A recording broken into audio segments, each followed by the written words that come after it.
Amen. Amen. Ouvrons nos Bibles dans Éphésiens chapitre 4, le verset 11. Nous sommes toujours dans notre thème, perfectionné pour l'œuvre du ministère. Alléluia. La Bible dit, il a donné les uns comme apôtres, les autres comme prophètes, les autres comme évangélistes, les autres comme pasteurs et docteurs, pour le perfectionnement des saints, en vue de l'œuvre du ministère et de l'édification du corps de Christ. Alléluia. Nous avons commencé à parler, depuis quelques semaines maintenant, l'œuvre du ministère. J'ai dit un vendredi dernier que si Jésus-Christ, si son objectif ultime pour notre vie était que nous soyons simplement sauvés, il nous aurait simplement sauvés par son œuvre. Mais après nous avoir sauvés, il a donné les uns comme apôtres, prophètes, évangélistes, pasteurs et docteurs. Pourquoi? Pour le perfectionnement des saints. Donc ça veut dire que l'objectif de Dieu pour les saints ne s'arrête pas simplement au fait qu'ils sont saints. Dis amen. Amen. Parce qu'après être saints, ils ont besoin d'un perfectionnement. Pourquoi? En vue de l'œuvre du ministère. Donc cela veut dire que la finalité réelle de la vie chrétienne est l'œuvre du ministère. Lorsque tu entres et que tu fonctionnes pleinement dans l'œuvre du ministère, là tu commences à être dans le plan de Dieu. Là tu fonctionnes pleinement dans le plan de Dieu. Parce que Dieu veut que tous les hommes soient sauvés et qu'ils parviennent à la connaissance de la vérité. Donc après ton salut, il faut que tu parviennes à la connaissance. Pourquoi? Parce que lorsque tu as la pleine connaissance de Christ Jésus, la Bible dit, jusqu'à ce que nous soyons tous parvenus à l'unité de la foi et à la connaissance du Fils de Dieu. Donc lorsque tu parviens à cette connaissance-là, le résultat, le fruit que cela va produire, c'est l'œuvre du ministère. Ça veut dire qu'une des caractéristiques principales de quelqu'un qui a grandi, c'est lorsqu'il est pleinement impliqué dans l'œuvre du ministère. Amen. Et lorsque tous les saints sont impliqués dans l'œuvre du ministère, il se produit ce qu'on appelle l'édification du corps de Christ. Le corps de Christ est édifié lorsque chaque membre est impliqué dans l'œuvre du ministère. Est-ce qu'on me suit? C'est pourquoi vous allez voir au verset 15. Mais professons la vérité dans la charité, nous croissions à tous égards en celui qui est le chef, Christ. C'est de lui et grâce à tous les liens de son assistance que tout le corps bien coordonné et formant un solide assemblage dit son accroissement selon la force qui convient à chacune de ses parties. Dis avec moi, chacune de ses parties. Il est en train d'expliquer que l'accroissement du corps est fait par la participation de chacune de ses parties. Est-ce que vous me suivez? Donc lorsque chacun est pleinement impliqué, alors il se produit l'accroissement, l'édification du corps de Christ. Est-ce que vous me suivez? Donc ça veut dire que le jour où tu as reçu Christ, oui, tu es devenu saint. Mais dans le salut que tu as reçu, Dieu a également déposé dans ce salut-là quelque chose qui va bénéficier au corps du Christ entier. Et donc c'est lorsque chaque personne est pleinement active dans l'œuvre du ministère et dans le service que tout le corps de Christ en bénéficie. Alléluia. Et donc, dans Romains chapitre 16, verset 25, Romains chapitre 16, le verset 25. Alléluia. La Bible dit, à celui qui peut vous affermir selon mon évangile et la prédication de Jésus-Christ, conformément à la révélation du mystère caché pendant des siècles, mais manifesté maintenant par les écrits des prophètes. d'après l'ordre du Dieu éternel, et portés à la connaissance de toutes les nations, afin qu'elles obéissent à la foi. L'apôtre Paul, il parle de mon évangile, et il appelle cela la prédication de Jésus. Lorsque Jésus-Christ était sur le point de s'en aller, ou alors de revenir, ou alors de venir en nous, quelqu'un se rappelle? Lorsqu'il dit je m'en vais, en fait il n'est pas en train de partir, il est en train de venir en nous. Donc lorsque Jésus était sur le point de s'en aller, ou alors de venir, il a donné des instructions claires à chacun de ses disciples. Et depuis le commencement de cette série, j'ai pris le temps de vous expliquer que ce soit dans Matthieu, dans Marc, dans Luc et dans Jean, chacune de ces instructions-là, pour tirer le véritable message, qu'est-ce que Jésus voulait vraiment leur dire. On a commencé dans Marc, à parler de aller par tout le monde et prêcher la bonne nouvelle à toute la création. Donc Marc, lui, il a mis une emphase sur le message. Dis le message. Le message. Donc lorsqu'on parle de la prédication de l'évangile, c'est un message spécifique. D'où le mot prêcher qui veut dire kérousso. Amen. Matthieu, lui, par contre, en plus de simplement prêcher, il a dit faites des disciples. Montrant que l'évangélisation n'est pas la finalité. Le but de l'évangélisation est le discipulat. Le but de l'évangélisation est de transformer tout homme en disciple. Amen. Ensuite, nous avons vu Luc, dans lequel il nous explique en détail le fait que, avant de leur dire aller, il a pris le temps de leur enseigner ce qu'ils sont censés aller dire. Depuis Moïse et par tous les prophètes, il leur expliqua dans toutes les Écritures ce qui le concerne. Et après, verset 44 de Luc 24, il dit, c'est là ce que je vous disais lorsque j'étais encore avec vous, qu'il fallait que s'accomplisse ce qui est écrit de moi. Dans la loi de Moïse, dans les prophètes et dans les psaumes. Vous me suivez? Alors il ouvrit leur intelligence pour y comprendre ces Écritures. Et c'est ça que Jean, lui, il a appelé, il souffla sur eux. Donc il a soufflé sur eux. Le mot souffler veut dire infusao, qui veut dire un ravivement intérieur. Donc pendant qu'il leur expliquait les Écritures, quelque chose a pris vie en eux, par l'action de l'Esprit. Et donc c'est par là que nous avons commencé donc à comprendre la deuxième chose importante dans la prédication de l'évangile, qui est le message, mais la deuxième chose, l'habilité. Tu ne peux pas prêcher l'évangile par tes capacités humaines. Tu ne peux pas prêcher l'évangile par une faculté oratoire. Tu ne peux pas prêcher l'évangile avec des talents oratoires ou une éloquence. Ce n'est pas ça qui te capacite et qui t'habilite dans la prédication de l'évangile. Nous avons vu donc dimanche passé comment Jésus, dans Jean chapitre 14, 15 et 16, il a parlé de sa résurrection en parlant de l'habitation de l'Esprit en nous. Il y a plusieurs demeures dans la maison de mon Père, mais je m'en vais vous préparer une place. Ça là, si tu as bien compris, la place dont il est question, c'est son habitation en nous. Amen. Et après avoir dit ça, exposé cela dans Jean 14, dans Jean 15 maintenant, il donne un détail supplémentaire. Il dit, lorsque le consolateur sera venu, il témoignera de moi. Donc Jean 15, 26. Et Jean 15, 27, il dit, et vous témoignerez aussi de moi. Donc l'Esprit témoigne en nous, et nous témoignons au monde. Donc maintenant, ça fait sens, parce que dans Jean 16, verset 7 jusqu'au verset 10, Jésus dit maintenant, lorsque le consolateur sera venu, il sera venu où? En nous. Il convaincra le monde du péché. Et on a pris le temps d'expliquer le mot convaincre là, c'est un mot grec éléko qui parle de convaincre, exposer par des paroles. Donc quand il dit le consolateur va convaincre le monde, en fait c'est comme s'il est en train de dire le consolateur il va parler au monde pour les convaincre. Mais en fait nous savons maintenant que c'est nous qui allons parler.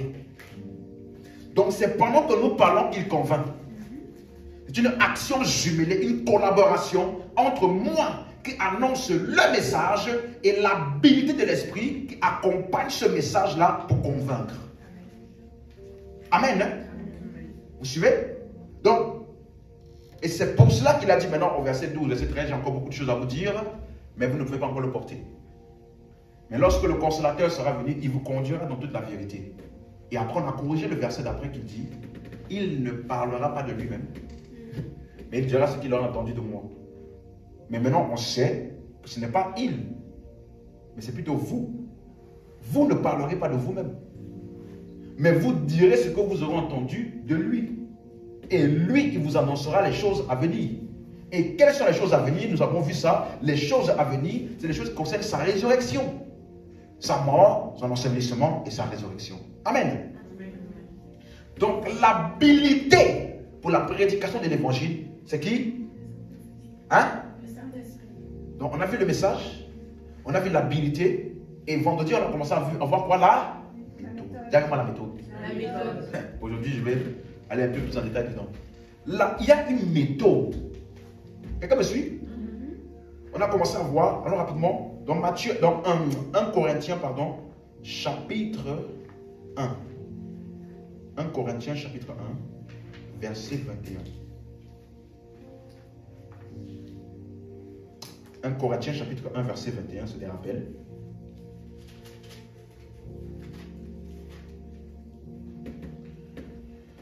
Car puisque le monde, avec sa sagesse, n'a point connu Dieu, dans la sagesse de Dieu, il a plu à Dieu de sauver les croyants par la folie de la prédication.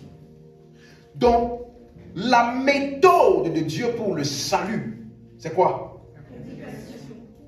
Donc, il a bien spécifié que ça ressemble à une folie. Ça semble une folie pour les gens du monde. Est-ce qu'on me suit? Il a plu à Dieu de sauver les croyants par la folie de la prédication. Cette méthode-là n'évolue pas avec le temps. Cette méthode-là n'évolue pas avec les circonstances. Cette méthode-là n'évolue pas avec l'environnement et l'évolution de la société. C'est la même folie de la prédication qui sauve. Dis amen très fort. Amen. Et voilà pourquoi dans 1 Corinthiens, maintenant chapitre 2, verset 4, il dit, et ma parole et ma prédication ne reposaient pas sur les discours persuasifs de la sagesse, mais sur une démonstration d'esprit et de puissance. Ma prédication ne reposait pas sur les discours persuasifs de la sagesse, mais ça reposait sur une démonstration d'esprit et de puissance. On n'a plus le temps d'expliquer. C'est pour ça qu'il appelle la prédication de Christ là une démonstration d'esprit. Parce que c'est une action de l'esprit qui permet de convaincre et qui permet de prêcher et qui permet à ce que ce message puisse sauver. Ce n'est pas par une habilité humaine. Ce n'est pas par un talent humain. Amen. Amen. Et on a vu également dans 1 Corinthiens 15, verset 14, il dit, si Christ n'est pas ressuscité, notre prédication est vaine et votre foi est vaine. Notre prédication. Maintenant, dans Tite chapitre 1, verset 3, allons, vous pensez ça? Tite chapitre 1, verset 3. On va commencer même au verset 2. Lesquels reposent sur l'espérance de la vie éternelle promise dès les plus anciens temps par le Dieu qui ne ment point et qui a manifesté sa parole en son temps par la prédication. Donc, comment est-ce que Dieu a manifesté sa parole en son temps? Par la prédication. Donc, lorsque Dieu veut envoyer sa parole à quelqu'un, lorsque Dieu veut manifester sa parole à quelqu'un, ça vient par quel moyen? Est-ce qu'il a dit que ce n'est pas des beaux chants? Est-ce qu'il a dit que ce n'est pas des concerts? Est-ce qu'il a dit que ce n'est pas des courts-métrages? Des œuvres théâtrales? La méthode par laquelle Dieu manifeste sa parole en son temps, c'est par la prédication. Il y a un message spécifique. Il y a une habilité spécifique. Et il y a également une méthode. Amen. Hein? Amen. Donc, si c'est Jésus qui est le sauveur et qui a pourvu le salut pour les hommes, alors il est le mieux placé pour savoir ce qui sauve. Et il a dit que ce qui sauve, c'est la folie de la prédication. Aujourd'hui, je vais parcourir quelques textes dans Actes des Apôtres. On va voir comment est-ce que le message, l'habilité et la méthode ont été utilisés dans les Actes des Apôtres par les apôtres. Comment est-ce qu'ils ont prêché l'évangile? Parce que la Bible nous dit dans Éphésiens chapitre 2 verset 20, nous avons été établis, édifiés sur le fondement des apôtres et des prophètes. Donc c'est eux qui ont bâti, posé le fondement de notre vie chrétienne sur laquelle nous bâtissons aujourd'hui. Personne ne peut poser un autre fondement, à savoir Jésus-Christ. Quelqu'un me suit? Paul a dit, personne ne peut poser un autre fondement. Donc il n'y a pas d'innovation. Ça n'existe pas les gens qui disent, moi je suis le nouveau prophète de notre génération, qui a le nouveau message de la génération et qui n'est pas forcément dans la Bible. Personne n'a le droit d'innover ou d'ajouter à ce qu'ils ont posé comme fondement. Donc c'est comment ils ont fonctionné là que nous fonctionnons. Dis Amen. Amen. Donc allons voir Actes des Apôtres chapitre 2, verset 21. Acte 2, verset 21. C'est Pierre, le jour de la Pentecôte, il s'est mis à prêcher. Et il dit, verset 21, alors quiconque invoquera le nom du Seigneur sera sauvé. Et qu'est-ce que c'est ça? Quiconque invoquera le nom du Seigneur sera sauvé. Verset 22. Homme israélite, écoutez ces paroles. Jésus de Nazareth, cet homme à qui Dieu a rendu témoignage devant vous par les miracles, les prodiges et les signes qu'il a opérés par lui au milieu de vous, comme vous le savez vous-même. Cet homme, livré selon le dessein arrêté et selon la préscience de Dieu, vous l'avez crucifié, vous l'avez fait mourir par la main des impies. Dieu l'a ressuscité en le délivrant des liens de la mort, parce qu'il n'était pas possible qu'il fût retenu par elle. Question. Jusqu'ici, quel est le centre de son message?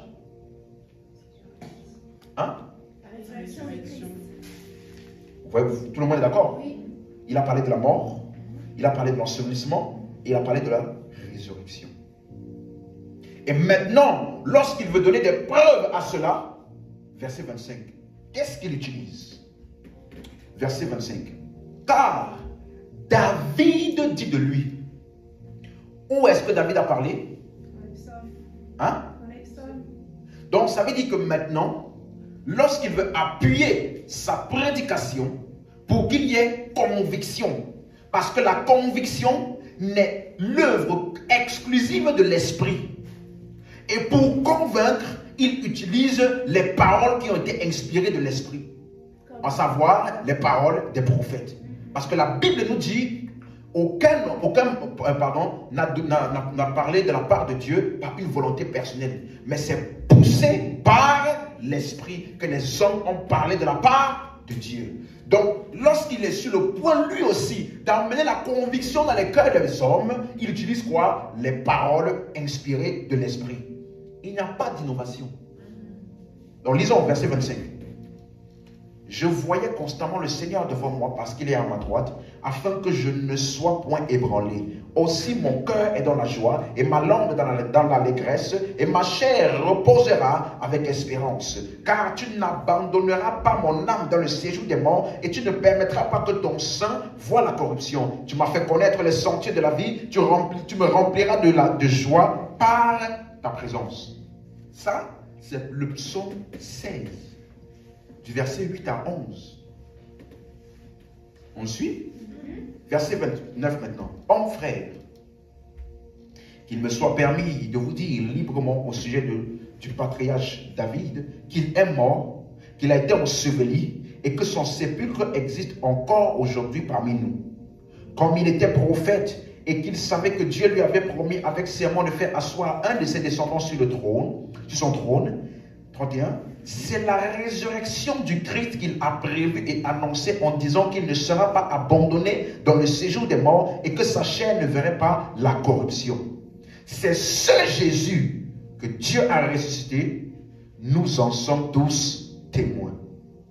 Élevé par la droite de Dieu, il a reçu du Père le Saint-Esprit qui avait été promis et il l'a répandu comme vous le voyez et vous l'entendez. Donc qu'est-ce que Pierre a fait? Il a pris les écrits des prophètes et il les a interprétés à la lumière de Christ. Il les a interprétés montrant que ça pointait vers l'œuvre de Christ qui devait mourir, être enseveli et ressusciter. Il dit David, son corps jusqu'à aujourd'hui est enterré. Mais s'il a parlé ainsi, il ne parlait pas de lui-même, il parlait de Jésus. Quelqu'un suit? Nous sommes en train d'étudier comment est-ce qu'ils ont employé, ils ont manifesté la prédication de l'évangile. Amen. Amen. Et maintenant, verset 34. Car David n'est pas monté au ciel, mais il dit lui-même, le Seigneur dit à mon Seigneur, assieds-toi à ma droite jusqu'à ce que je fasse de tes ennemis ton marchepied. Ça encore, c'est le psaume 110, verset 1. Verset 36, que toute la maison d'Israël sache donc avec certitude que Dieu a fait Seigneur et Christ ce Jésus que vous avez crucifié. Est-ce que vous analysez comment est-ce que Pierre a procédé? Nous sommes dans l'œuvre du ministère là. Comment prêcher l'évangile? Le message, l'habilité et la méthode. Voyons voir maintenant. On a vu que Pierre a utilisé le message. On suit ça? Il a utilisé la méthode. Voyons voir comment est-ce que lorsque tu te tiens à la méthode et au message, comment est-ce que l'habilité travaille. Verset 37. Après avoir entendu ce discours, ils eurent le cœur vivement touché. Et il dit à Pierre et aux apôtres, en frères, que ferons-nous? Ça là, c'est le résultat de l'œuvre de l'Esprit qui accompagne le message et la méthode. Regardez ça. C'est le résultat de l'habilité de l'Esprit de convaincre là qui accompagne le message et la méthode. Est-ce que Pierre a prêché les circonstances de la vie? Non. Mais le cœur a été vivement touché. Parce que, si tu regardes ce mot vivement touché là, en grec c'est le mot katanouso, ça veut dire percer, pénétrer et produire une douleur. C'est pour cela que dans la version Darby, il appelle ça, ils eurent le cœur saisi de componction. Le mot componction là, c'est un mot français, ça veut dire douleur et regret. Ce qui produit la douleur et du regret. Et le même mot, vivement touché, a été utilisé dans Jean 19, 34, lorsque le côté de Jésus a été percé par une lance. Donc le message là a pénétré. Ça a pénétré jusqu'au plus profond de leur être pour produire une conviction qui n'est pas la conviction des émotions, qui n'est pas la conviction de l'engouement ou de la foule. Est-ce que vous me suivez? Un message, lorsque le message est correct, la méthode est correcte, le Saint-Esprit travaille dans le cœur des hommes. Comment un seul message à 3000 personnes et il y a le même effet et la même réaction? Que ferons-nous? Que ferons-nous? Même effet, même réaction. Que ferons-nous? Ça veut dire que ce message-là a généré dans leur cœur la nécessité d'être sauvé. Alors, Pierre répond, verset 38. Pierre leur dit, répentez-vous et que chacun de vous soit baptisé au nom de Jésus-Christ pour le pardon de vos péchés et vous recevrez le don du Saint-Esprit. Répondez-vous, c'est le mot grec métanéo, qui veut dire changement de mentalité. Donc exactement ce que Jésus a fait avec eux. Dans Luc 24, lorsqu'il a ouvert leur intelligence pour qu'ils comprennent les Écritures, Pierre a également fait la même chose avec eux. Est-ce que vous suivez? Il n'y a pas d'innovation. Non, suis-moi. Tu es d'accord avec moi que Pierre n'a rien prêché d'extraordinaire? Allô? Il n'a pas eu une manie, un art oratoire spécifique. Il n'a pas prêché d'une manière extraordinaire. Suis-moi. Mais les événements qu'il a relatés sont extraordinaires. Donc ce n'est pas la manière dont tu prêches qui compte. C'est le contenu de ce que tu prêches là qui emmène la conviction.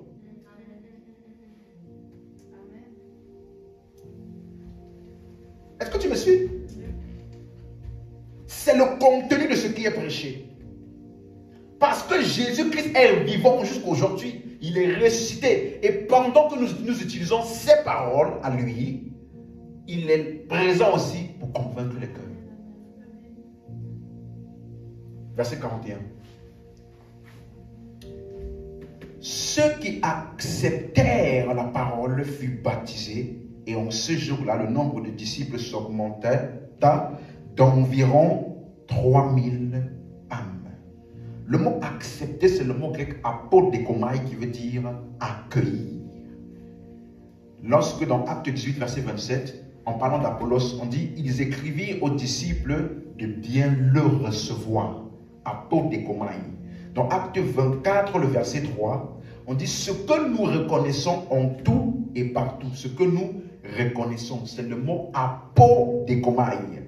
Dans Acte 28, verset 30, on dit Paul recevait tous ceux qui venaient le voir. Donc quand on dit tous ceux qui acceptaient la parole, en fait ils ont reçu la parole. Ils ont accueilli et reçu ce qui a été dit. Donc ce n'était pas, suis-moi, ce n'était pas à cause d'un art oratoire. Ce n'était pas à cause de l'éloquence.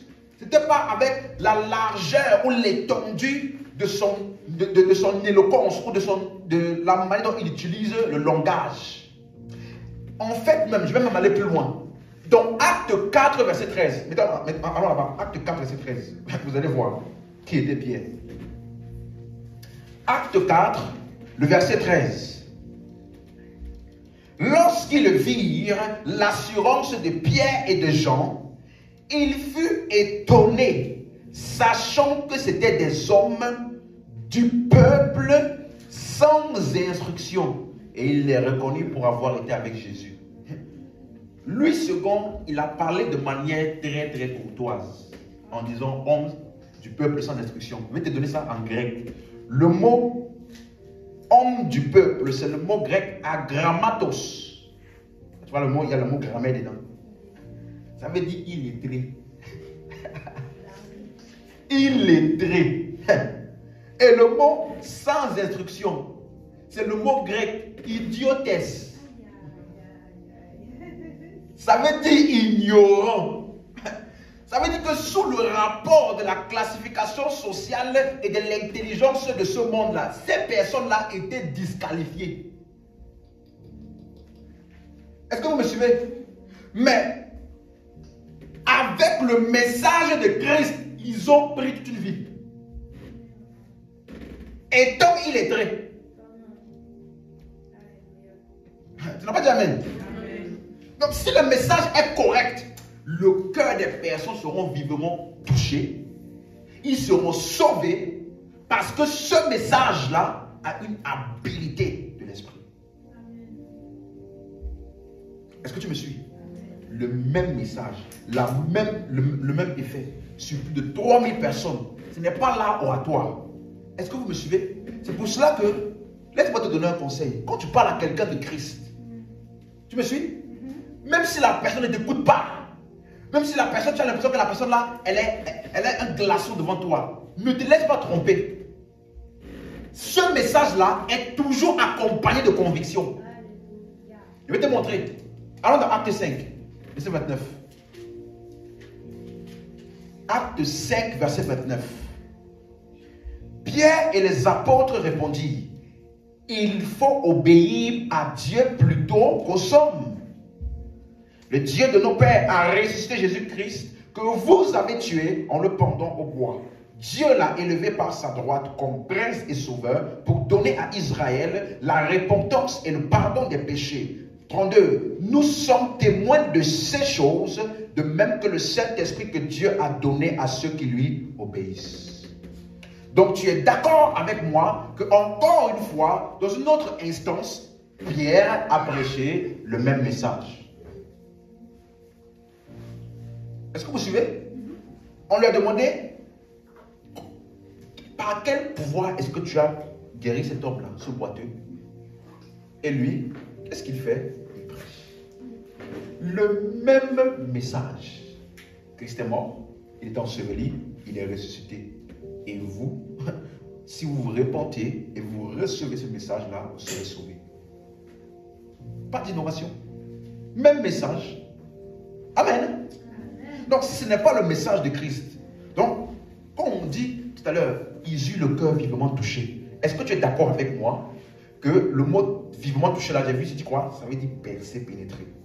Donc, ça veut dire qu'il y a une conviction qui vient seulement du message de Christ. Et c'est uniquement cette conviction-là que lorsque l'homme reçoit cela, il est sauvé. Suis-moi. Tout autre type de conviction ne sauve pas. Ce n'est pas parce que tu as fait un miracle que la personne a accepté et dit, ah, je crois qu'elle est sauvée. Il y a un type de conviction précis qui vient du message de Christ que les hommes doivent accepter pour être sauvés. Donc ce n'est pas le message de Christ que la personne a reçu, ce n'est pas le salut de Christ. Et ce n'est même pas la peine de parler de croissance spirituelle. Parce que tu ne peux pas grandir spirituellement si tu n'es pas d'abord né de l'esprit. Pour grandir, il faut être né. Tu ne peux pas dire à un chien, il faut que tu puisses grandir pour devenir comme un humain. Il faut d'abord qu'il soit humain. Il faut d'abord qu'il naisse comme humain. Donc d'abord, là, de quelle nature es-tu pour qu'on puisse parler plus tard de croissance? Est-ce que vous me suivez? Ce vendredi, j'aimerais que vous soyez tous là. Je vais vous donner les dangers de changer la méthode, le message et l'habilité. Il y a des dangers. Parce que vous allez vous rendre compte qu'il y a certains types de chrétiens de nos jours-là. Tu peux les prêcher comme tu veux. Donne-tu les principes que tu veux. Ils ne grandissent pas.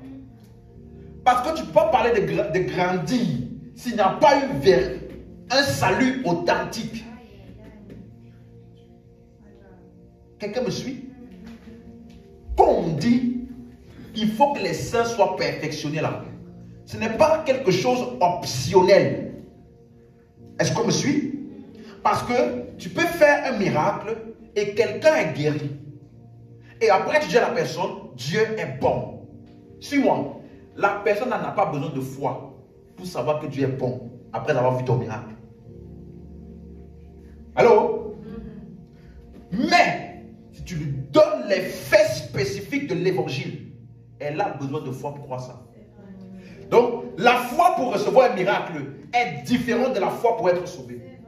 Les gens, au temps de Jésus, avaient la foi pour recevoir des guérisons, des miracles.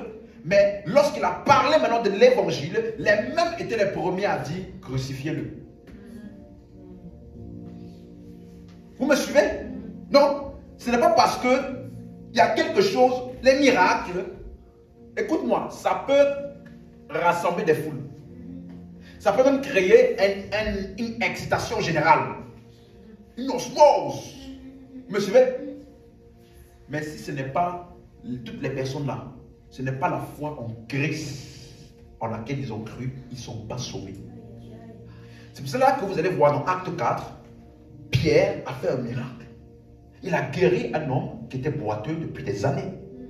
Mais lorsque les personnes se sont approchées maintenant, par quel pouvoir tu fais ça? Comment tu as fait ça? Jésus-Christ que vous avez crucifié. Et qui est mort. Et qui est enseveli. C'est de lui que les prophètes ont parlé. C'est de lui que David a parlé. C'est de sa résurrection dont il s'agissait. Et c'est lui qui peut vous sauver. Il les a défocalisés du miracle vers l'évangile. Parce que les miracles, je vous ai expliqué ça, on avait lu ça au début, dans Marc chapitre 16, verset 17, il dit voici les miracles qui accompagneront. Le mot accompagner veut dire être dévoué à, servi à. Donc les miracles servent le message de Christ. Les miracles ne sont pas la finalité. Les miracles servent. Donc tu fais un miracle, oui, les personnes s'approchent là. Mais lorsqu'ils s'approchent là, ce que tu vas leur annoncer est l'évangile. Pas les miracles. Notre message n'est pas Dieu guérit. Notre message n'est pas Dieu va faire des miracles. Notre message n'est pas quelque chose que Dieu va faire. Notre message n'est pas quelque chose qui va arriver par la suite. Notre message là est un événement qui est passé. Quelqu'un m'a suivi? Notre message là, c'est un événement passé. Donc si je viens pour dire je prêche l'évangile et je t'annonce ce que Dieu va faire, je me suis trompé d'évangile. Même si après ça il y a des miracles.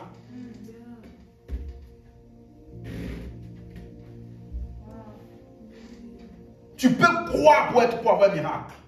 Mais c'est seulement lorsque la mort, l'ensevelissement et la résurrection de Jésus devient une conviction personnelle. Parce que tu as accepté le ministère de l'Esprit par la prédication de l'Évangile. Là, tu es sauvé et tu es en Christ. Donc, l'un n'est pas l'Évangile, l'autre est l'Évangile. Est-ce que vous me suivez? Le temps est venu où dans l'église, on va commencer à faire des miracles. On se dit dans la rue, on fait des miracles, on fait des miracles. Ça là, c'est pas mauvais. Il ne faut pas te tromper de cible. Il ne faut pas te tromper de l'essentiel. Vous me suivez? Tu peux appeler quelqu'un, viens, sois guéri. Amen, il est guéri. Après être guéri là, tu vas recevoir Jésus. Il va te dire oui. Tu ne vas pas recevoir quelqu'un qui veut te guérir, tu ne vas pas recevoir. Ce n'est pas ça qui guérit. Ah pardon, ce n'est pas ça qui sauve. Vous me suivez? Ce n'est pas ça qui sauve. Si ça là, ça sauvait, tous les gens qui te tombent de Jésus là, ils devaient être sauvés. Si ça là, ça sauvait, tout le peuple d'Israël au temps de Moïse, ils devaient tous croire en la promesse. Parce que, est-ce que tu as fait plus de miracles que Moïse? Malgré ça, ils n'ont pas cru. Parce que, en ce qui concerne le salut, c'est une foi spécifique, dans un message spécifique. Si Christ n'est pas ressuscité, notre prédication est... Il n'a pas dit si Christ ne fait pas les miracles. Il n'a pas dit si Christ ne fait pas les miracles, notre prédication est vaine. C'est la résurrection de Christ qui donne du contenu à notre message. Si ce n'est pas focalisé sur ça, alors on perd du temps. Rendez-vous vendredi. Donc, le salut est une réponse à un message de foi. Il dit, dans 1 Corinthiens 1,18, il dit, nous là, nous prêchons Christ crucifié.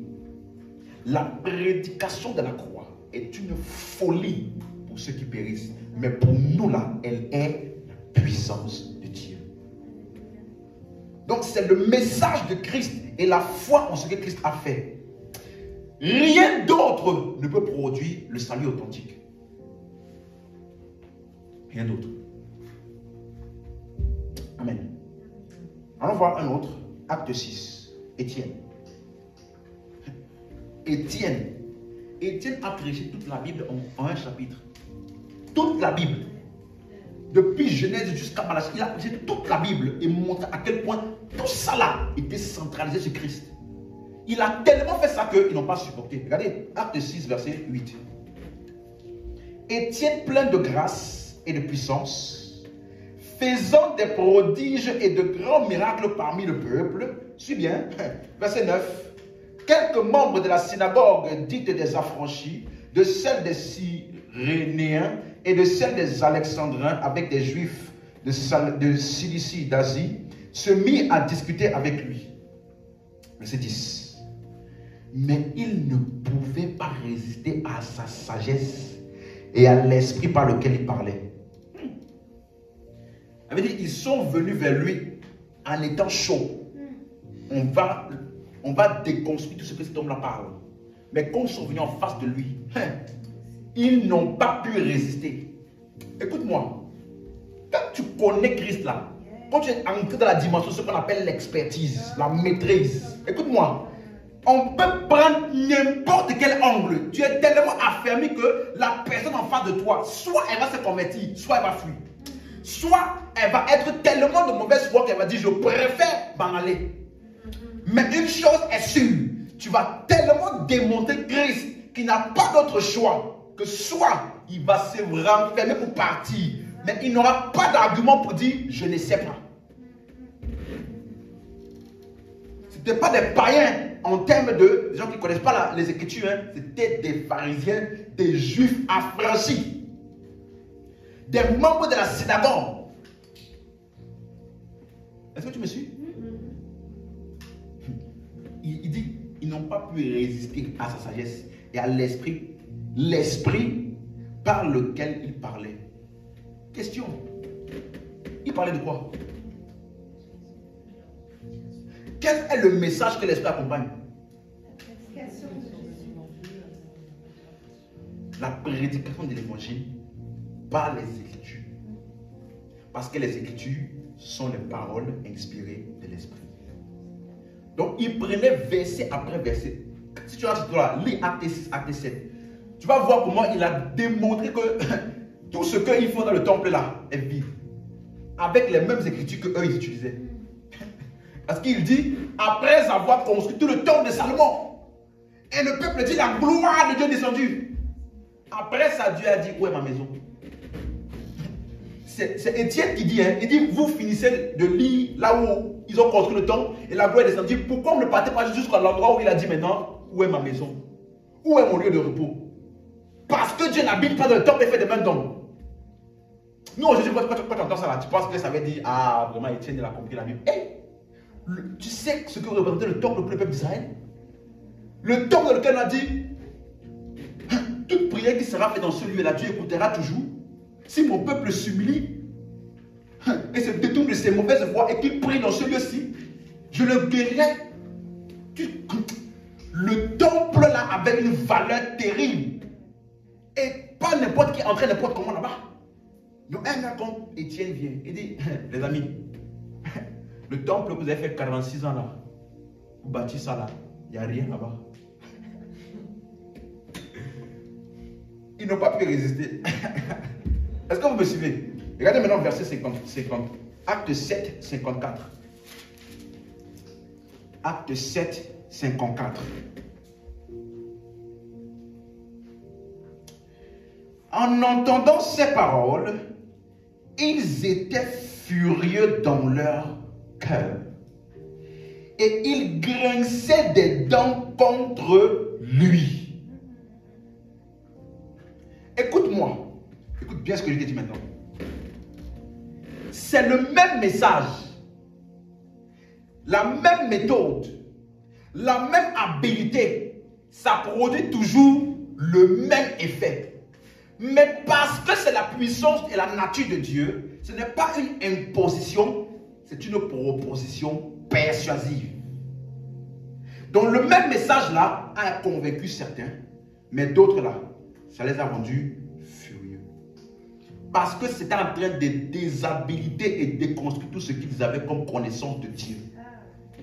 Par la conviction de l'esprit. Et quand leur cœur était sur le point de commencer à voir qu'en réalité, la réalité de tout ce qu'il faisait là était vraiment Jésus-Christ, sa mort et sa résurrection, et que c'est vraiment lui là que nous avons crucifié là. C'est lui vraiment qui est le sauveur. Dès qu'ils ont commencé à voir que c'était vers ça là que Étienne les amenait et que c'était clairement exposé. Donc, hey, mon ami, caillou. Tu veux faire quoi? Tu veux dire quoi par là? Je me rappelle une fois, je parlais avec une dame. Elle s'est énervée. Elle m'a dit, quoi? Facile comme ça. Facile comme ça. Crois en Jésus. C'est tout. Facile. Énervée. Hein? Parce que sûrement, dans sa vie chrétienne, elle a beaucoup lutté avec certains péchés, beaucoup lutté avec certaines habitudes. Elle a finalement arrêté certaines choses. Donc tu me dis que tous les efforts là sont nuls et vains. Donc ça veut dire que tout ce que j'ai fait comme effort là ne m'a pas rapproché du salut. Et que le salut, en fait, ça n'a rien à voir avec ça. Facile comme ça. Elle était énervée. Mais au moins, avant de partir, elle m'a dit, donne-moi votre feuillet là. Elle est partie. Parce que ce message-là, il expose Christ comme étant la seule solution et le salut du monde. Quel que soit ce que tu avais avant comme croyance. Il appelle ça la repentance. Ça veut dire qu'il amène ta mentalité à voir uniquement Christ. Et lorsque ça là, c'est par l'œuvre de l'esprit, on appelle ça la démonstration d'esprit. Quand tu prêches là, tu es en train d'exposer l'esprit. L'esprit, il est pleinement à l'œuvre dans le cœur. Et maintenant, l'esprit ne peut pas imposer. Il convainc. Mais libre à toi de choisir. Parce que c'est la nature de Dieu qui n'impose pas. Est-ce que vous suivez? Donc, dans la version Martin, il dit leur cœur s'enflamma de colère. On dit dans la version Bible, ils frémissaient de rage dans leur cœur. Mais qu'est-ce qui se passait en eux pour que ça produise autant de rage? On dit au point où ils grinçaient des dents. Tu sais ce que ça veut dire?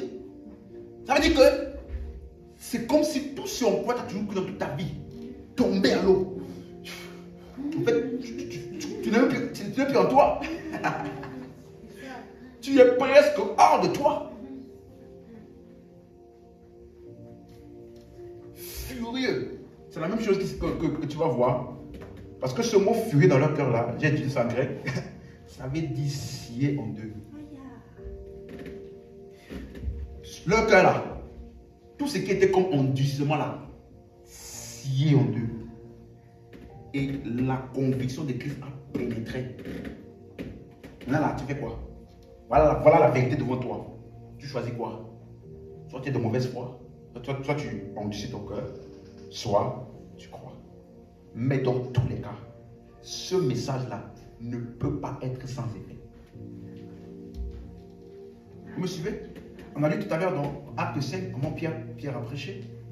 Acte 5, regardez la même réaction, Acte 5, verset 33.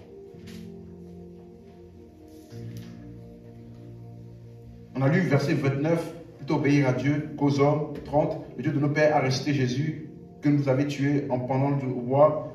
31, il a élevé à sa droite pour donner la repentance, et nous sommes témoins de ces choses. Mais regardez verset 33. Au verset 33, il dit, furieux de ces paroles, il voulait les faire mourir. En fait,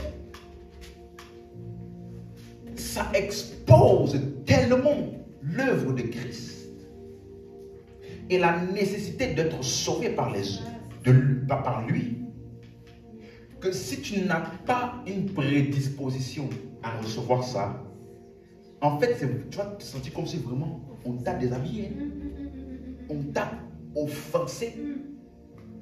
Vous me suivez? Comme si on t'a humilié même. Parce que moi, toute ma vie, je faisais des sacrifices. Je préparais mes boucs et mes taureaux une fois par an. Tu sais comment je les nourrissais chaque jour? Tu sais le temps que ça m'a pris d'investir sur les boucs et les taureaux là pour les amener au temple chaque année? Et toi, tu viens me dire que Dieu n'est ni dans le temple, ni dans les boucs, ni dans les taureaux. Que tout ça là était simplement pour parler de Christ et que Christ est venu. Nous là, au lieu de croire en lui, on l'a tué. Ah! Donc, toute ma croyance de toute ma vie, zéro. Donc, si tu n'es pas sincère, hein, tu as dit, mais c'est quel gars ça? C'est quel gars ça? Ils ont cherché à le faire mourir. Il a fait quoi? Est-ce que vous me suivez? Lorsque le vrai évangile est prêché là, ça produit toujours le même effet. Mais parce que Dieu, dans sa nature, il n'impose pas, mais il convainc. Donc la conviction viendra toujours. Écoute-moi, c'est ça que je t'ai dit. Ne te laisse pas tromper. Et tu vois, tu parles à la personne, oui, Jésus, tu sais, il est mort, il est ressuscité. La personne est là, ouais. Ne te laisse pas tromper. Il se passe quelque chose en elle. Même si la personne est la plus endurcie possible, il se passe quelque chose en elle. Parce que la faculté de conviction là, qui est l'œuvre exclusive du Saint-Esprit, accompagne toujours la prédication de l'évangile. Donc si tu prêches le vrai évangile avec la bonne méthode, l'habileté là est toujours là. Pour convaincre le monde du péché, Il n'a pas dit qu'il va convaincre ceux qui sont prédisposés. On a dit qu'il va convaincre le monde. Donc les prédisposés, ceux qui sont rejetants, ceux qui sont d'accord, ceux qui ne sont pas d'accord, la conviction là va venir pour tous. Mais maintenant la réaction à la conviction va différer. Parce que Dieu n'impose pas, il propose. Il a dit, allez par tout le monde et prêchez la bonne nouvelle à toute la création. Celui qui croira et qui sera baptisé sera sauvé. Mais celui qui ne croira pas sera condamné. Donc il a déjà prévenu d'avance que parmi ceux à qui on va prêcher là, il y en aura qui seront dans la catégorie de celui qui ne croira pas. Ce n'est pas une innovation. Mais ça ne veut pas dire que l'esprit n'est pas en train d'agir. Parce que Paul a appelé la prédication de la croix démonstration d'esprit. Et on va voir ça vendredi. Le mot démonstration, c'est le mot grec apodexis, qui veut dire exposer, mettre en lumière. Donc lorsque tu prêches l'évangile, l'œuvre de l'esprit est pleinement libre pour agir dans le cœur. C'est pourquoi il a dit, attendez à Jérusalem jusqu'à ce que vous allez recevoir la promesse du Père. Alors vous serez mes témoins. Est-ce que tu m'entends? Donc il ne faut pas te laisser troubler. Ce n'est même pas parce que tu as prêché que la personne a rejeté là, que tu es une mauvaise personne, que tu es un mauvais évangéliste, ou bien alors que tu n'es pas dans le plan de Dieu. Ah non, non. Nous, on garde le message. On est consistant, on reste avec la méthode. Point final. La vérité ne change pas. La vérité ne s'adapte pas. Même si elle est rejetée, ça reste là. Il a plu à Dieu de sauver les croyants par la folie de la prédication. Donc, pendant que tu prêches là, la prédication de la croix là, écoute-moi, ça semble fou. Peut-être même le diable, si ton intelligence n'est pas renouvelée, peut-être même dans ta propre intelligence, va te dire, qu'est-ce que tu fais? Tu vois pas que le gars là, il n'en a rien à faire? Donc tu vas commencer à avoir des combats intérieurs. Voilà pourquoi on te dit, fortifie-toi dans le Seigneur. Il faut que tu te charges d'esprit pour aller là-bas, pour annoncer l'évangile avec assurance et le parler comme il se doit. Tu m'as suivi? Parce que si ton intelligence n'est pas renouvelée, assez par la parole. Et deuxièmement, si l'ambiance et l'atmosphère autour de toi là, tu peux penser que la personne en face là, tu as envie d'arrêter. Arrête de lui parler, ça rien. Ne va même pas lui parler même. Il ne va même pas écouter même. Pourquoi? Parce que ça là, ça semble fou.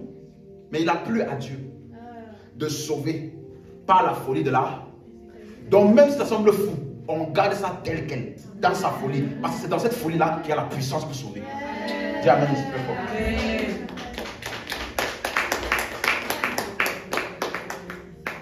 L'évangile là, ça peut faire que les gens te détestent.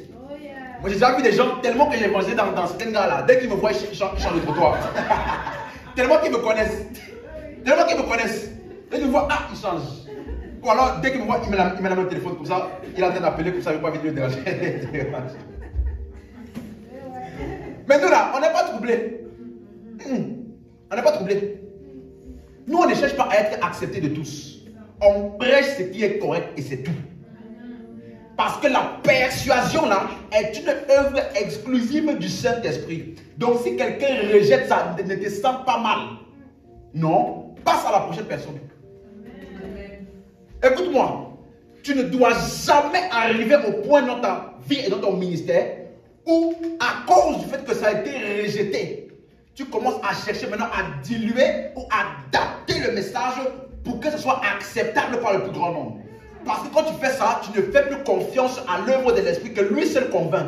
Donc moi, je sais que ce n'est pas moi qui convainc. Donc je reste avec la méthode qu'il m'a donnée, le message qu'il m'a donné, parce que celui qui convainc là, c'est lui. Et le moyen, l'outil qu'il m'a donné pour convaincre, c'est le message de Christ, la prédication de Christ et son habileté est en jeu.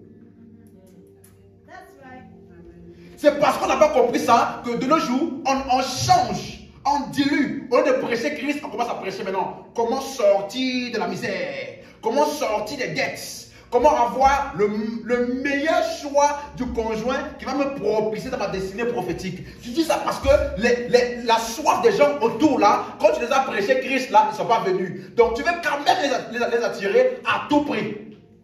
Quelqu'un disait, tout chemin mène à Rome. Tout chemin ne mène pas à Rome. Il y a un seul chemin.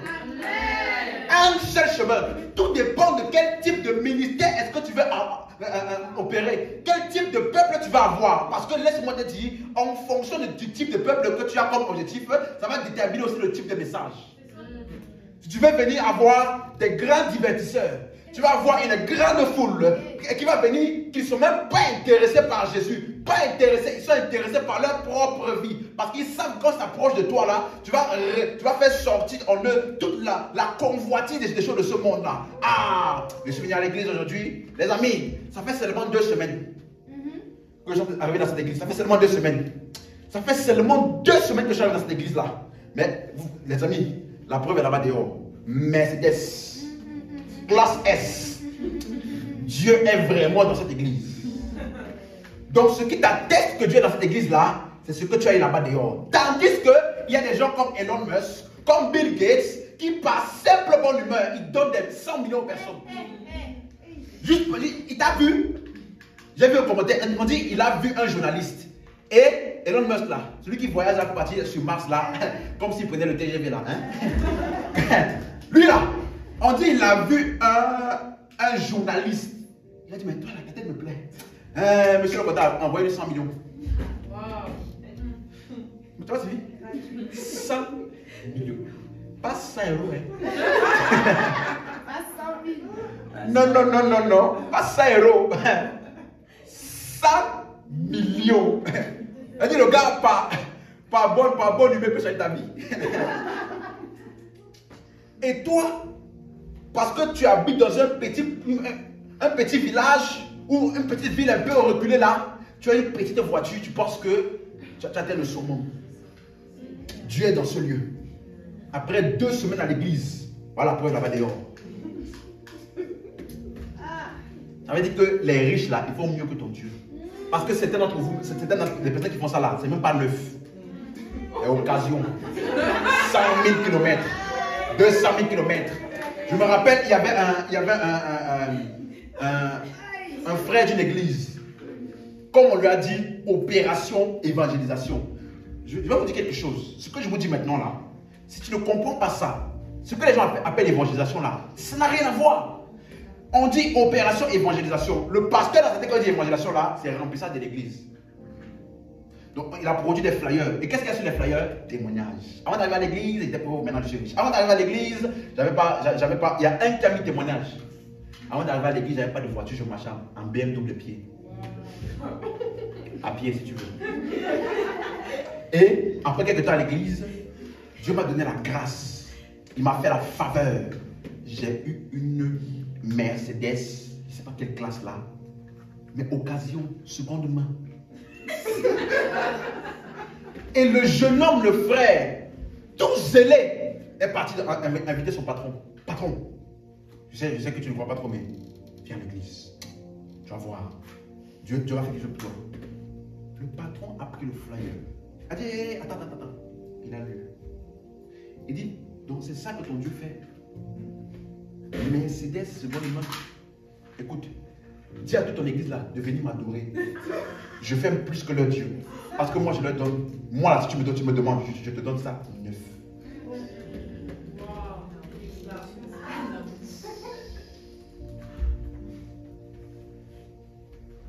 Est-ce que me suis? C'est parce qu'on ne comprend pas l'évangile là. Tu as réussi le permis. Pépé de Dieu.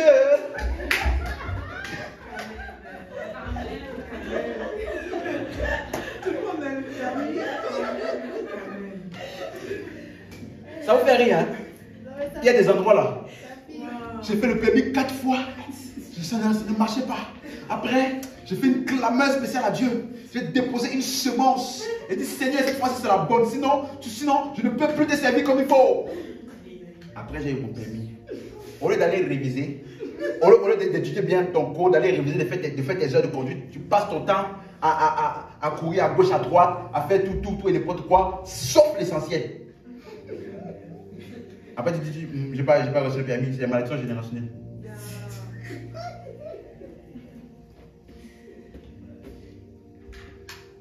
Est-ce que vous me suivez? Si ce que toi t'attestes que Dieu est quelque part et ce que tu appelles spiritualité est lié au bien de ce monde-là, tu n'as pas encore compris la vie chrétienne. Pas du tout. Si qu'on dit, alors évangéliser, tu vas là-bas dehors présenter au monde les choses qu'ils peuvent avoir sans Dieu. Bien, ta vie va changer. Je me rappelle, j'étais dans une église où j'étais avant. Il y a un frère que j'avais rencontré. Et là-bas, nous, on évangélisait. On était dangereux. Hein? Ah! La manière dont on évangélisait, même si tu es chrétien, tu vas venir à l'église. Parce qu'on va te présenter tous les problèmes de la société. Mon ami, tu dis que tu sais Dieu, mais tu es au chômage. Voilà comment on évangélisait. Je t'explique. Donc, c'était un jeune. Et moi, je ne savais pas qu'il était vraiment au chômage. Je dis, tu dis que tu sais Dieu, il y a pas. Non, je ne parlais pas de lui. Je disais, il y a beaucoup de personnes qui viennent à l'église et ils disent qu'ils servent un Dieu grand. Mais la vie est petite. Les allocations familiales, il est encore au chômage, il n'a même pas encore de travail, il est ceci, cela, il dit qu'il sert Dieu. Mon ami, il faut que ton Dieu là te donne des fruits palpables. J'ai parlé au gars. La semaine d'après du projet, il était là à l'air. Pourtant, il était dans une. Écoute-moi, il était dans une autre église où on prêchait la parole. Quand on lui a demandé, après on lui a demandé, parce que quand il est venu là, il s'est rendu compte que c'était pas tout ce qu'il pensait. Nous là-bas, là, on brise les. On a brisé les choses sur lui quand il est parti avant la fin du culte. Oui, mais quelques temps après, quand je lui ai demandé, mais pourquoi tu es parti là-bas? Il dit, en fait, moi, mais c'est pas qu'est-ce qu'il m'a pris, mais quand tu m'as parlé là, je me suis rendu compte que j'avais besoin vraiment d'avoir des choses palpables dans ma vie. Et c'est ça que font les faux. Quand ils vont te rencontrer, ça va générer en eux la convoitise davantage des choses de ce monde. Mais si c'est Christ, un serviteur de Christ que tu as rencontré, c'est la soif de connaître plus c'est Christ que ça va générer en toi. Tu m'as suivi? Donc en fonction de ce que tu veux comme ministère et le peuple que tu veux, chacun choisit son message.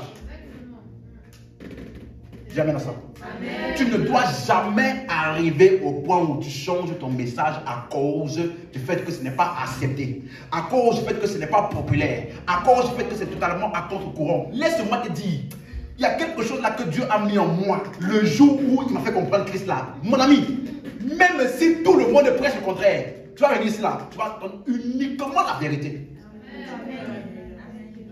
Parce que Jésus-Christ, lorsqu'il a prêché, il a multiplié les pains, tout le monde était content. Mais après avoir, lorsqu'il a dit maintenant, mangez ma chair, bois mon sang, j'ai dit, hey, c'est quel cannibale ça? De la doctrine du cannibalisme là. Non, nous. Cette parole, la Bible dit, cette parole est trop dure pour nous. Qui peut la supporter? Vous me suivez? Et tous, la Bible dit, tous sont partis, sauf les 12. Et quand il a regardé les 12, il a dit aux 12, les gars, vous aussi, vous ne partez pas. Vous me suivez? Il n'a pas supplié. Les gars, s'il vous plaît, tout le monde est parti. Les gars, quand même, ne laissez pas seul. Vous me suivez? Parce que notre loyauté est envers Christ et au message de Christ. Avant d'être envers quelconque homme de Dieu ou quelconque église ou quelconque personne. Donc, même si tout le monde part à cause de la vérité, je recommence à nouveau.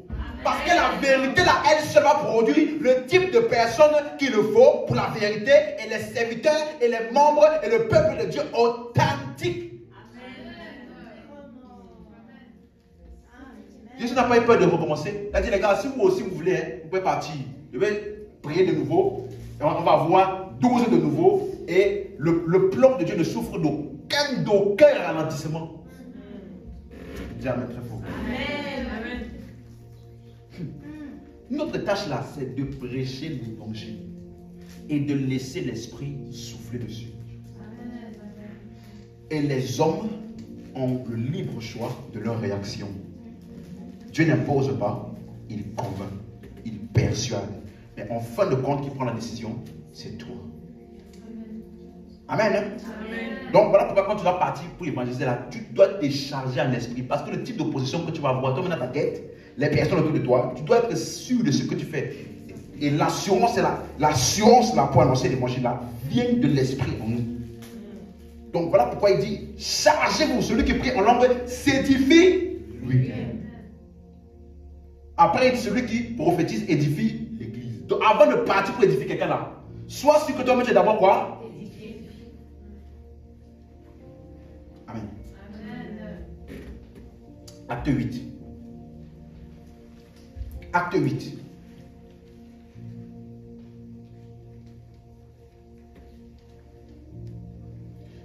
Verset 5.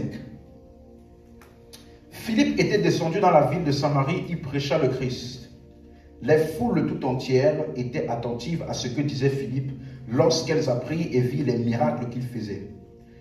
Car des esprits impurs sortirent de plusieurs démoniaques en poussant des grands cris, beaucoup de paralytiques et de boiteux furent guéris. Il y a une grande joie dans cette ville. Donc, première chose, au verset 5, on dit quoi? Il y prêcha. Et les miracles, qu'est-ce que les miracles font? Accompagnent ou sont dédiés à la prédication de... Vous me suivez? Mais donc, qu'est-ce qu'il a prêché? Qu'est-ce que le peuple a cru? Verset 12. Mais quand ils eurent cru à Philippe, qui leur annonçait le Dieu des miracles. Ah, donc ce qu'ils ont cru là, c'était quoi? C'était les miracles qu'ils faisaient? C'était quoi? La bonne nouvelle du royaume de Dieu et du nom de... Vous suivez maintenant? Donc le peuple là, ils ont cru en quoi? En la prédication de Christ. Vous me suivez? Verset 14. Les apôtres qui étaient à Jérusalem ayant appris que la Samarie avait reçu des miracles. Hein? Donc, ils n'étaient même pas au courant des miracles qui sont produits. Le rapport qu'on a amené là-bas, la parole, ils ont reçu la parole. Et pasteur, tu portes les miracles? Non, pas du tout. Miracle là, ça accompagne ce message. Mais ce n'est pas le focus de ce message. Amen. Donc, après dans cette croisade de Philippe, dans la grande ville de Samarie, la Bible nous dit qu'il a rencontré un eunuque. Verset 29. Il a rencontré un eunuque qui était transporté par l'esprit. Verset 29. L'esprit dit à Philippe, avance et approche-toi de ce char. Philippe accourut et entendit l'Éthiopien qui lisait le livre du prophète, qui lisait le prophète Ésaïe. Donc, un eunuque qui était une grande autorité de son pays. Hein? Donc, Philippe a rencontré presque un sénateur, un ministre, un homme puissant. Et l'Esprit de Dieu lui a dit, avance-toi vers ce char.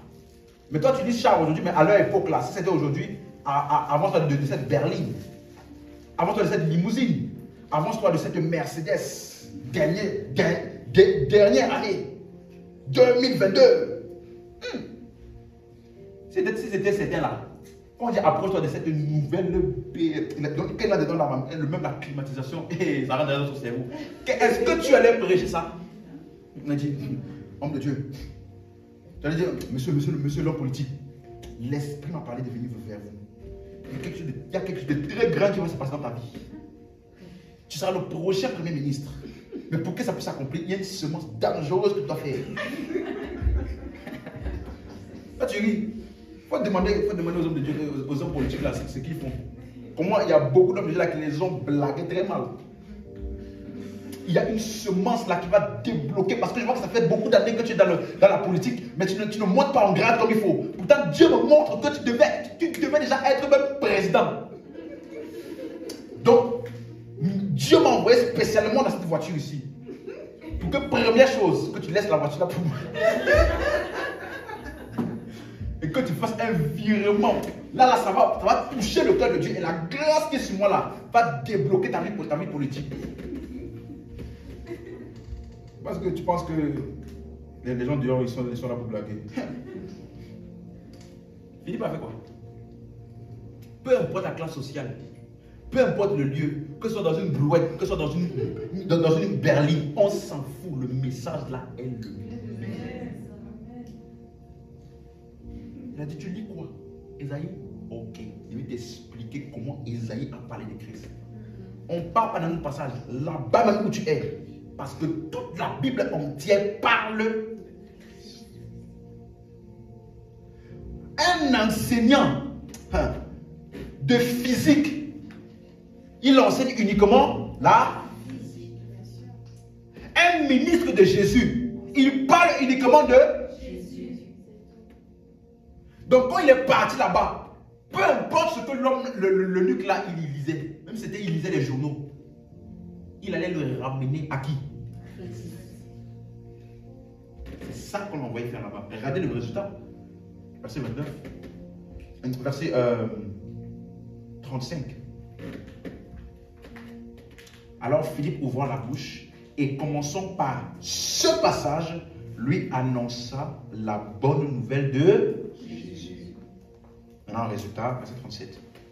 Philippe dit, si tu crois de tout ton cœur, cela est possible. Et l'eunuque répondit, je crois que Jésus est le Fils de Dieu. Même message, même habilité, même méthode, même effet. Et la réaction, la foi pour être sauvé. Acte 10, 34. Pierre dans la maison de Corneille.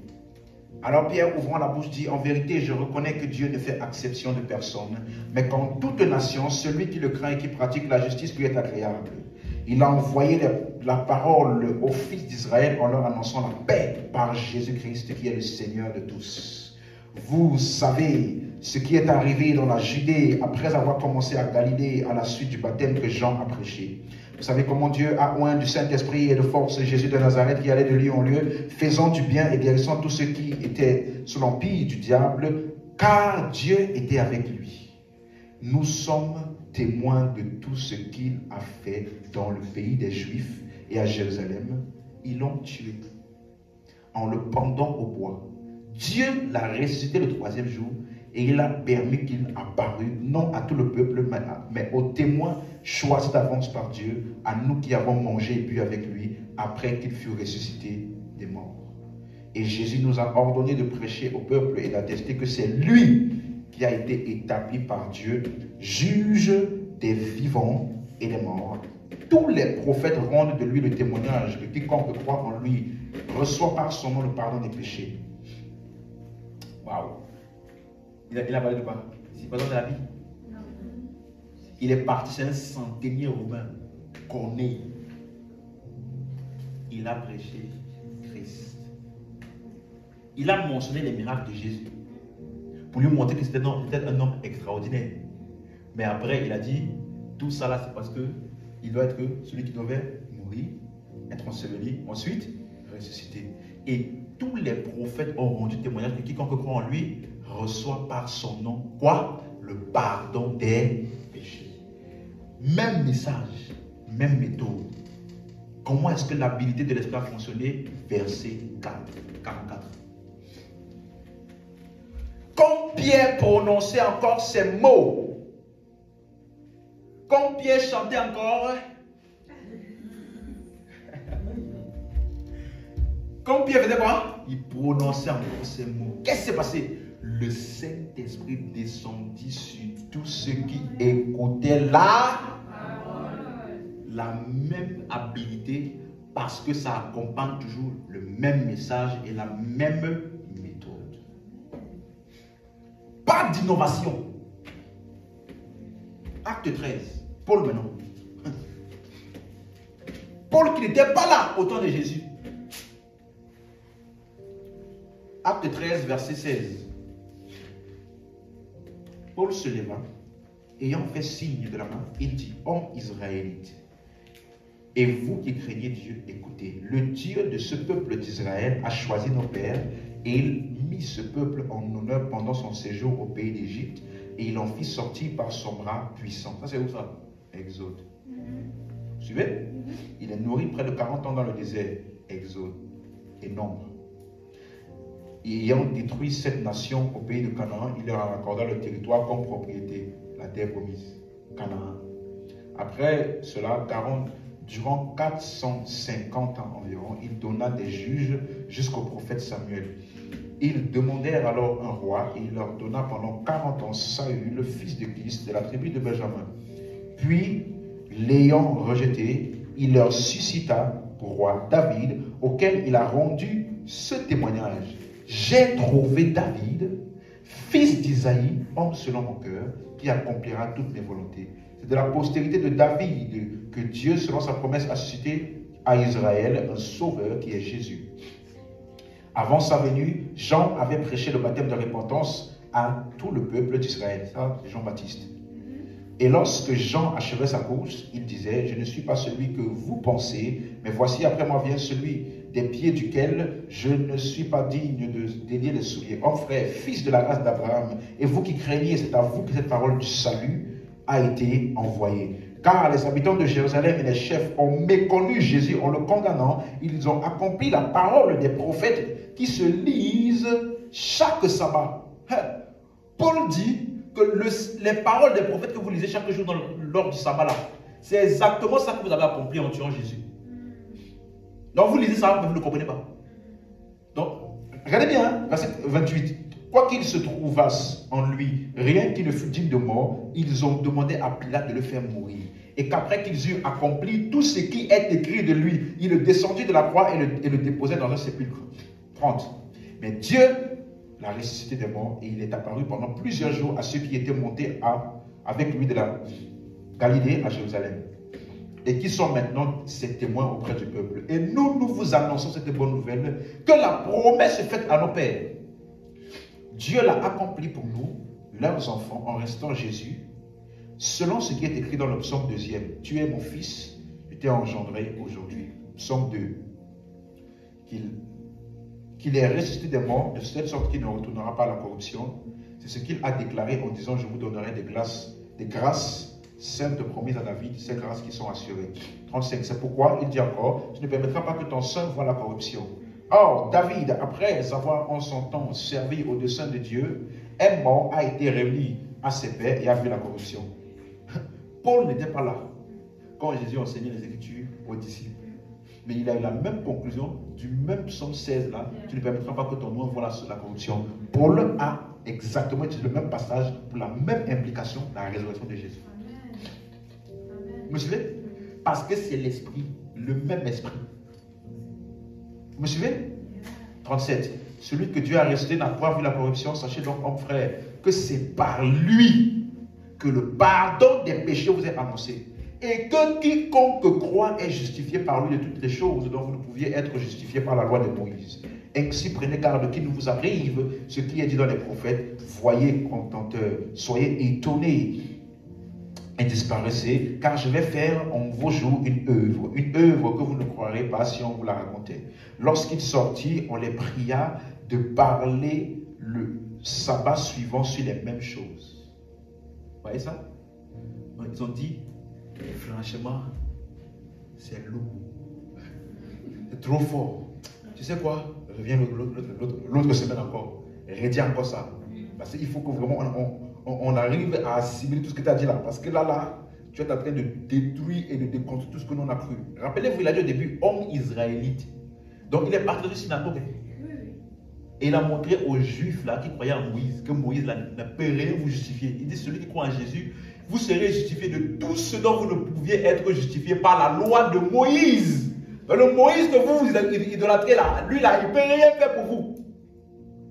Il dit non. Il a donné trop d'écritures et trop d'arguments persuasifs. Reviens la semaine prochaine. Mais regardez, verset 43. Et à l'issue de l'assemblée, beaucoup de Juifs et de prosélytes pieux suivirent Paul et Barnabas qui s'entretinrent avec eux et les exhortaient à rester attachés à la grâce de Dieu. Le sabbat suivant, presque toute la ville se rassembla pour entendre la parole de Dieu. Même message, même effet. Qui a appelé toute la ville? Hein? Ils ont entendu ça, ils ont dit, franchement c'est chaud. Mais quand il partait là, ça ne les a pas laissés tranquilles. Il dit non, viens. Il y a un gars là qui m'a trouvé là-bas. Viens, on va aller là-bas. Il va trouver nous deux aussi.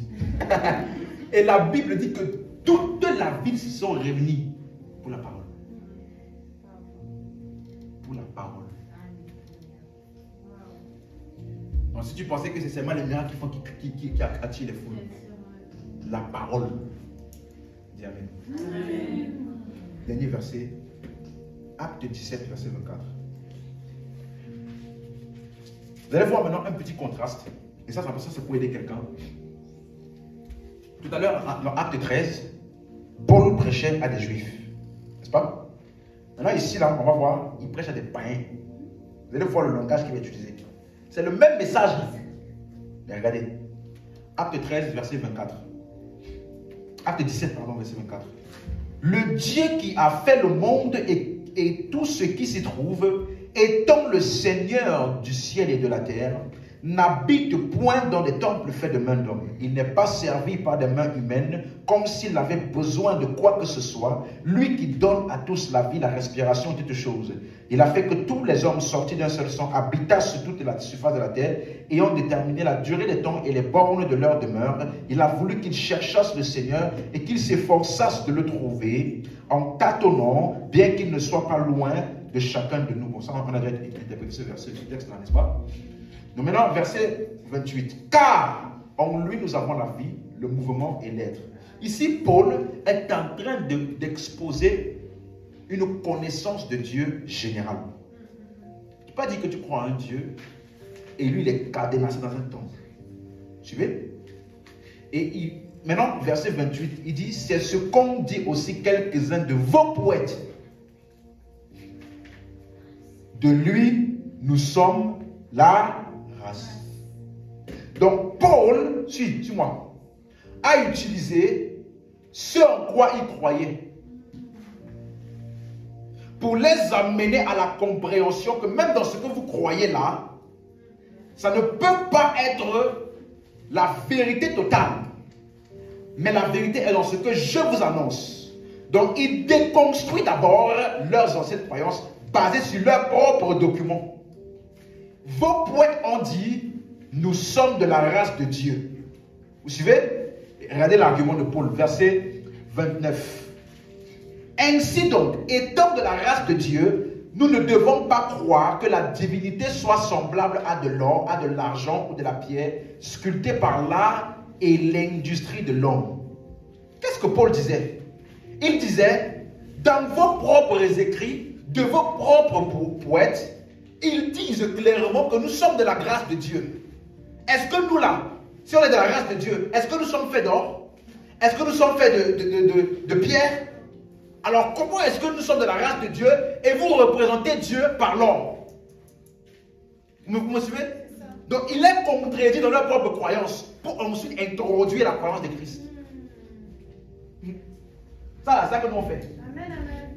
Quand on raconte les musulmans, on raconte que tout type là, on les déconstruit dans leur propre document. Après, on montre que donc, tu ne peux pas avoir le salut là-bas. Le seul salut possible, c'est ici. Paul utilisait les écrits en premier lieu et davantage avec les juifs parce que eux, ils avaient la Torah et l'Ancien Testament. Vous suivez? Mais quand il rencontre les païens ou les poètes, les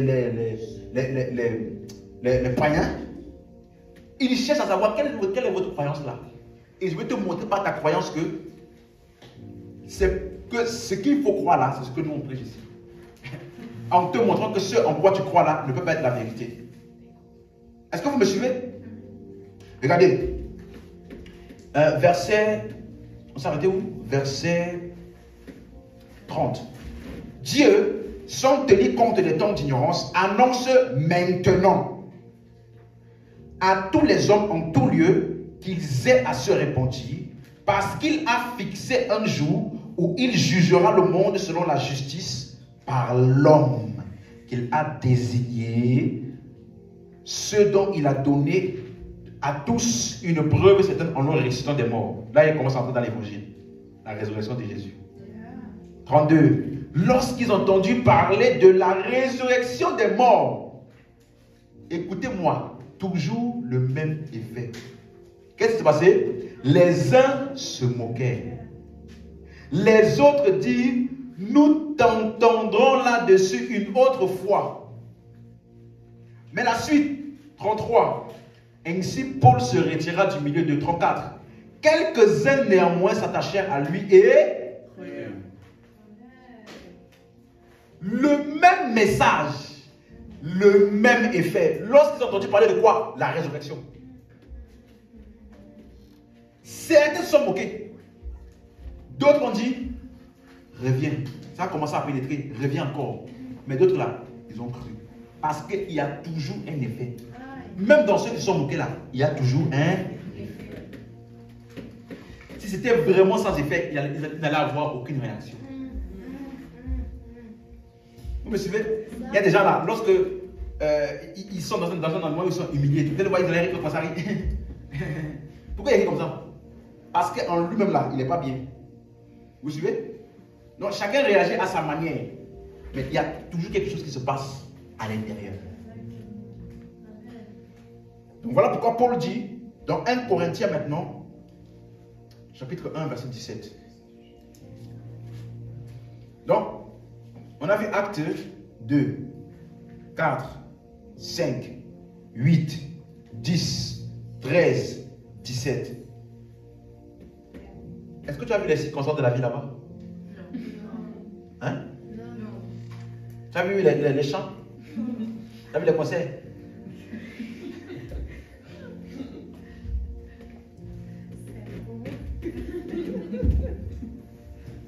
Si tu veux avoir les mêmes résultats, on dit souvent on n'échange pas l'équipe qui gagne.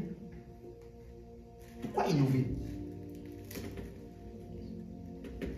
1 Corinthiens 1, verset 17.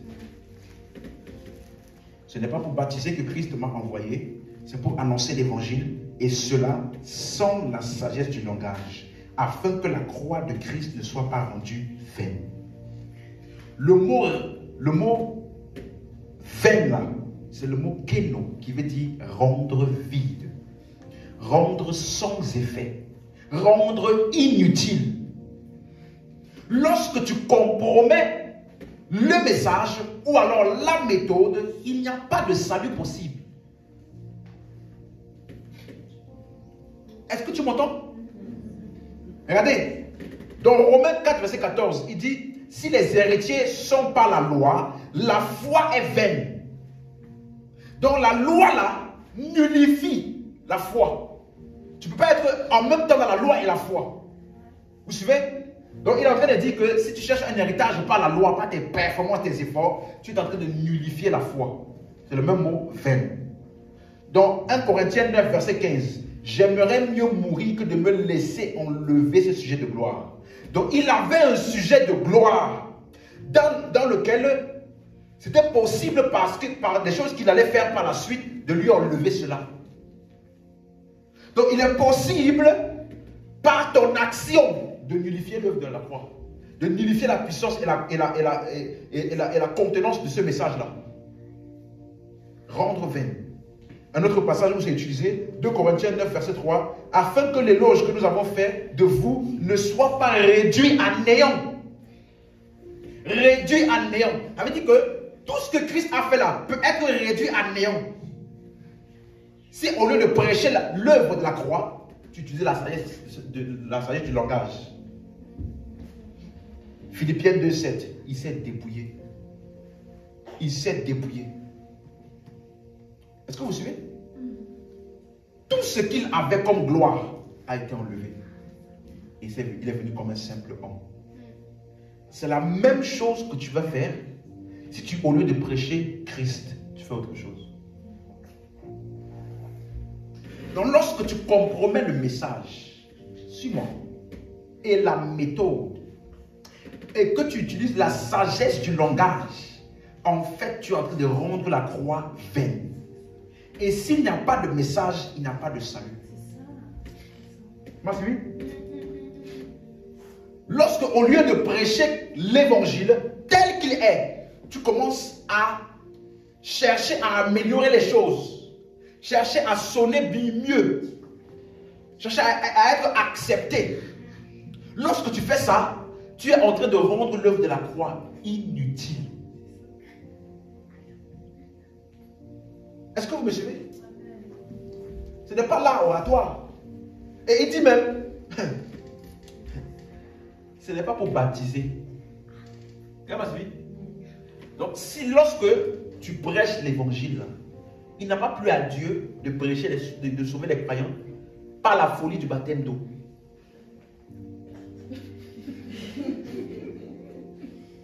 Ce n'est pas pour baptiser, mais c'est pourquoi annoncer l'évangile. Ça veut dire que baptiser et annoncer l'évangile ne vont pas de pair. Si tu rajoutes ça là, tu rends la croix vaine. Combien de personnes auxquelles j'ai déjà parlé? Ah, même hier encore, j'ai parlé avec quelqu'un comme ça. Est-ce que vous croyez être sauvé? Bon, en fait, je ne suis pas encore baptisé. Donc, ça veut dire que pour elle là, sauver n'est même pas lié à l'œuvre de Christ. Sauver là pour elle, c'est aller se plonger quelque part. On a réduit l'œuvre de Christ à un plongement dans un bain. Ça là, tu peux faire ça tous les jours. Si c'est vraiment la piscine là que tu aimes beaucoup, va te plonger. Prends un abonnement, tu vas là-bas à quoi boulevard, tu te plonges tous les jours. Il ne faut pas mettre maintenant, nullifier l'œuvre de Christ à cause d'un plongement. Et beaucoup d'entre nous là, on aime ça. Qu'on voit la personne. Je me sens une nouvelle personne. On t'a plongé. C'est pour vous montrer à quel point tout ça là c'est mental et psychologique. Parce qu'on t'a dit que non, quand tu vas te baptiser là, il va se passer ça. Donc maintenant quand tu plonges là, toi aussi, l'autre même là, il tourne dans l'eau. Soit disant il manifeste, soit disant les démons ne veulent pas qu'ils se plongent. Le démon empêche que sa tête rentre dans l'eau. Tous les jours. Tous les jours, elle prend des bains. Tous les jours, toutes les années, elle va à la piscine. Le démon ne fait rien là-bas. Franchement, on nous a trop blagué. Paul dit ce n'est pas baptisé. Donc, ni art oratoire, ni cérémonie. Aucun art oratoire, ni cérémonie. C'est la prédication de l'évangile uniquement. Vous me suivez? Verset 18. Car la prédication de la croix est une folie pour ceux qui périssent. Mais pour nous qui sommes sauvés, elle est une puissance de Dieu. Écoute-moi. Quand tu vas partir prêcher là, tu ne peux pas prêcher à qui? À ceux qui périssent. N'est-ce pas? C'est ça. Donc c'est une folie pour eux. Mais tu gardes le message là tel quel. Vous me suivez? Voilà pourquoi on dit certains se moquaient. C'est pour ça que Paul dit, je n'ai point honte de l'évangile. Car c'est la puissance de Dieu pour le salut. Ça veut dire qu'il était conscient que dans ce qu'il prêchait là, il y avait des tendances de folie dedans. Comme quelqu'un qui n'est pas sauvé là, il regarde ça, ça semble être fou, être honteux. Mais on n'en a rien à faire. Le mot folie en grec, c'est le mot molia. Ça veut dire que ça n'a aucun sens logique. Et regardez le nombre de fois qu'il a utilisé le mot folie. Juste l'apôtre Paul. 1 Corinthiens 1, on a déjà lu le verset 18. Verset 21, il a plu à Dieu de sauver les croyants par la folie de la prédication. Verset 23, il dit, nous prêchons Christ crucifié, scandale pour les juifs, folie pour les païens encore. Encore le mot folie. Même chose, 1 Corinthiens 2, verset 14. L'homme animal ne reçoit pas les choses de l'Esprit de Dieu, car elles sont une folie pour lui. 1 Corinthiens 3, 19, il dit, car la sagesse de ce monde est une folie devant Dieu. Quelqu'un m'a suivi? La sagesse de ce monde est quoi? C'est une folie devant Dieu. Donc ce n'est pas parce que le monde utilise des techniques et des méthodes pour attirer les foules que nous on va prendre ça pour mettre dans l'église. C'est une folie. Si le monde utilise des talents, des stratégies de marketing pour attirer la foule, devant Dieu, c'est une folie. J'ai un problème aujourd'hui avec cette personne. C'est comme si on est en compétition avec le monde. Qui t'a dit ça? D'où ça vient? Le Le monde fait des concerts, on fait des concerts. Et dernièrement même, le monde fait des voices.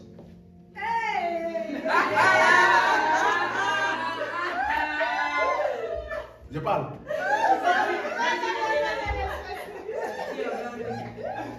Essayez de parler. Aïe, aïe, aïe, aïe, aïe. Qu'est-ce qui n'a pas marché? Le monde fait des voices. Nous aussi. Qu'est-ce qui n'a pas marché? La sagesse de ce monde-là est une folie. Parce que dans le monde-là, quand ils font ça, ça attire de l'audience. Il y a beaucoup de gens qui suivent ça. Et nous, au lieu de marcher selon l'esprit, on est inspiré par les méthodes et les techniques du monde. Quel est le résultat que ça va produire? Au point où plusieurs maintenant, ils commencent à se chamailler, à créer des discordes à cause de « Ah non, tel coach là, il m'a choisi, l'autre coach ne m'a pas choisi, moi j'aime mieux. » Ça vient d'où? Nous sommes censés être perfectionnés et vous nous faites des bêtises pareilles.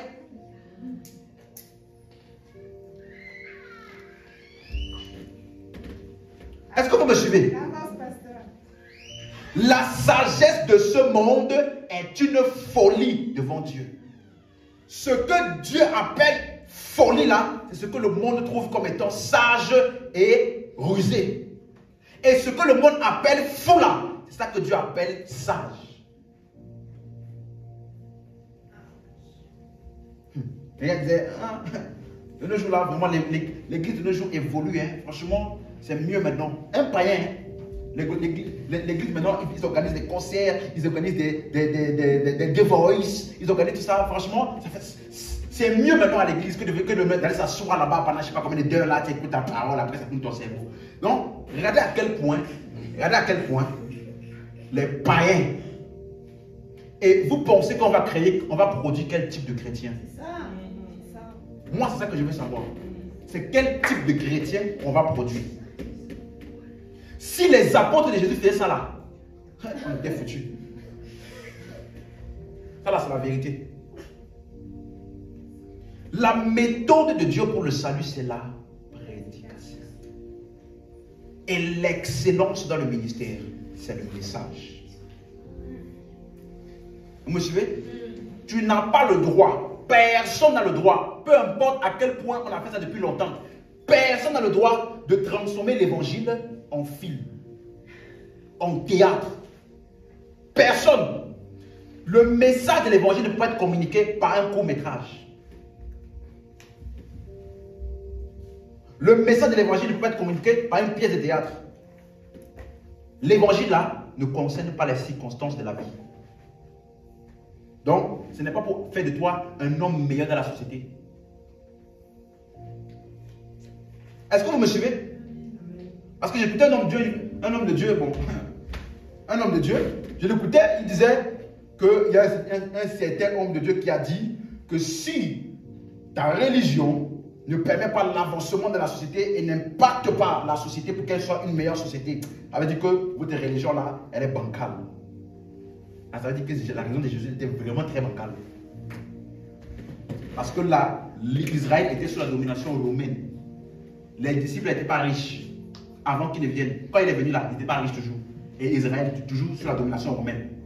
Et quand ils ont essayé de dire, Seigneur, domination romaine, ce n'est pas à vous. Ce n'est pas à vous de savoir les temps. Vous recevrez une puissance et vous serez mes témoins. Voilà ce qui vous concerne. Focalisation. Amen. Amen. Verset 23. 1 Corinthiens 1, verset 23. Nous prêchons Christ crucifié, scandale pour les Juifs et folie pour les païens. Donc le message que nous prêchons là est non seulement un scandale, mais c'est aussi une folie. Et c'est exactement ce message scandaleux et fou là, dans sa forme brute, qui sauve. C'est un scandale pour les Juifs. Hein? Ils ont vu Jésus né, grandir. Et lui, il dit, il est notre sauveur. C'est pour cela que c'est uniquement par l'action de l'Esprit que tu peux être sauvé. Parce qu'on te prêche ça dans sa forme brute. Et le Saint-Esprit souffle dessus pour que tu sois convaincu. Et toi, tu prends la décision de croire ou pas.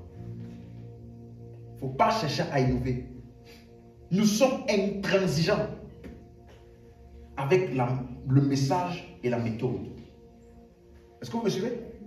L'évangile semble une folie, car ce n'est pas logique. N'est-ce pas? C'est pour cela que c'est un message de foi.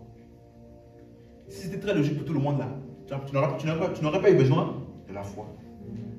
Mais c'est un message de foi. Parce que intellectuellement parlant des fois, c'est fou. Ça n'est pas logique. Et les hommes doivent être persuadés par le Saint-Esprit. Donc, pour résumer, le message, c'est Christ crucifié. Scandale pour les Juifs, folie pour les païens. Ce n'est pas Jésus qui guérit. Ce n'est pas Jésus qui fait des miracles. C'est Jésus qui est mort et ressuscité pour le salut de nos âmes. Et la méthode, c'est la prédication. Clair. Le mot scandale, c'est le mot scandale qui veut dire occasion de chute. Ce qui offense. Donc, même si les gens sont offensés par ce que tu prêches, ça ne change rien. Assure-toi juste de prêcher. Parce que nous, quand on va prêcher, nous sommes les serviteurs de notre maître. Et la Bible dit, souffre avec moi comme un bon soldat. Il n'y a aucun soldat qui s'embarrasse des affaires de la vie s'il veut plaire à celui qui l'a enrôlé. Donc quand je vais te prêcher là, ce n'est pas pour te plaire à toi. C'est pour plaire à celui qui m'a envoyé. Et il m'a envoyé avec un message, avec une méthode et une habilité. Amen. Amen. Et lorsque le message est prêché correctement là, ça expose. Vous avez vu, non, ça pénètre. Et ça expose dans l'homme la nécessité d'être sauvé. Peu importe qu'il soit riche, pauvre, grand ou petit. Lorsque les hommes rencontrent Jésus, rien ne compte. On peut se lever. Regarde celui. Yes. Amen.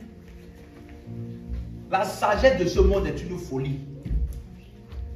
Donc, tu ne peux pas utiliser les méthodes du monde dans la vie chrétienne.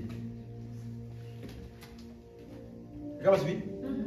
Tu ne peux pas utiliser les méthodes du monde dans la vie chrétienne. Non. Parce que la vie chrétienne là est par la puissance du Saint-Esprit. Ce que nous avons comme résultat est par la puissance du Saint-Esprit. C'est pour ça qu'il appelait ça la grâce. Ce n'est pas de l'habilité. Et pour que l'Esprit agisse, c'est avec son message et avec sa méthode. On peut se lever. Donc, élève la voix avec moi. Merci Père pour ta parole.